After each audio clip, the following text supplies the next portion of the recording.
கல்யாணம் பண்ணிக்கணும்னு ஆசைப்படுறாங்க. இந்த கட்டத்தில் தான் செப்டம்பர் 3ஆம் தேதி இவங்க 2 பேருக்கும் ஒரு வாக்குவாதம் வருது. ஒரு பிரச்சனைகள் கை கலப்பு வருது. ரொம்ப பிரச்சனையாகுது. ரொம்ப கலாட்டா நடக்குது. இந்த கட்டத்தில் முத்திரஞ்சன் மகாலட்சுமி கிட்ட ஒரு கேள்வி கேட்குறான். உன்னெல்லாம் எப்படி நான் கல்யாணம் பண்ண முடியும்? நீ நிறைய பேர் கூட ரிலேஷன்ஷிப் வச்சுட்டு இருக்கிற. உன்னை பிக்கப் பண்ணுறவன் ஒருத்தன், ட்ராப் பண்ணுறவன் ஒருத்தன், சினிமா கூப்பிட்டு போகிறவன் ஒருத்தன், உன் வீட்டுக்கு காய்கறி வேணும்னா ஒருத்தன் வாங்கி கொடுக்குறான், உனக்கு எதனா பணம் வேணும்னா ஒருத்தன் அக்கௌண்ட்ல பணத்தை போடுறான், ரீசார்ஜ் வேணும்னா ஒருத்தன் உனக்கு ரீசார்ஜ் பண்றான், உன் வீட்டு வாடகை கட்டுறது இன்னொருத்தன். இந்த கட்டத்தில் நான் உன்னை எப்படி மேரேஜ் பண்ண முடியும், எப்படி நான் உன்னை மனைவியை ஏத்துக்க முடியும் அப்படின்னு சொல்லிட்டு ஒரு வாக்குவாதம் நடக்குது. இந்த வாக்குவாதம் நடக்கும்போது என்ன ஆகுதுன்னா, இது ஆல்ரெடி இதே மாதிரி வாக்குவாதம் முன்னாடி நடந்திருக்கு.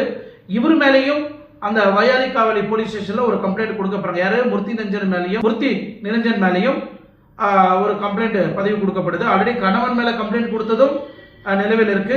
2வது